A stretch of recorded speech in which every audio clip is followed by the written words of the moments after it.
Base in Pretoria, where a plane carrying the 26 South Africans who were injured in the Nigerian church building collapse is expected to land.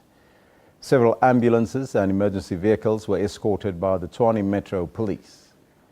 The plane is expected to land at 10:30 after the flight was delayed. The patients, including 3 children, will then be taken to the Steve Biko Hospital in Pretoria, where they will undergo medical assessment and meet their families. We cross now to Ofentse Setimo at the Swartkop Air Force Base in Pretoria, who's waiting for the arrival of the group from Lagos. Ofentse, a very good morning to you and welcome to AM. Good morning. Can you give us an update on the situation at the base, Ofentse? Right now we are waiting at the runway where we're waiting for the plane to actually land. There's scores of journalists who are waiting here and camera people who are waiting here. At the moment, the plane was delayed, but it could land any time from now. So we still are waiting its arrival to see the patients being ushered to the Steve Biko Academic Hospital, where they will be counseled by social workers, which were organized by the Social Development Department in conjunction with the Minister and the Presidency. From the Air Force Base, where are the patients expected to be taken?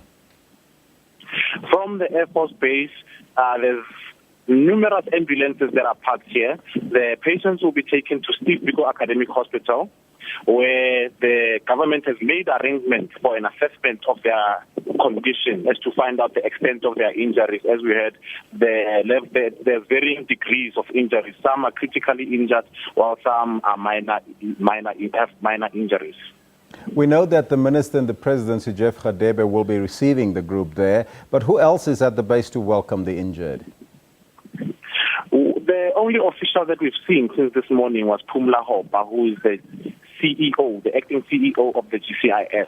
She's the one who's been trying to coordinate the media and trying to give interviews and give clarity on what's going to transpire today. She's the only official that we've seen thus far, but we know that the families have been told to go to the Steve Biko Academic Hospital around 12 o'clock.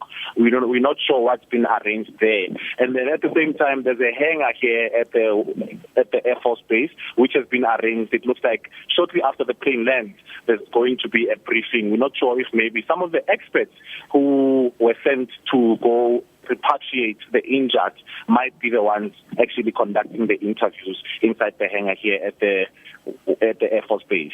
Now, in my introduction, I said that the flight is expected to land at about 10:30. Is that the correct time, or have you got an update?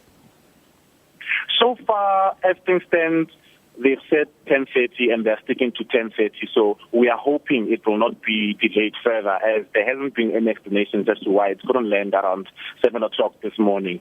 So as things stand, yes, 10 o'clock is still what we've been told by officials on the ground here.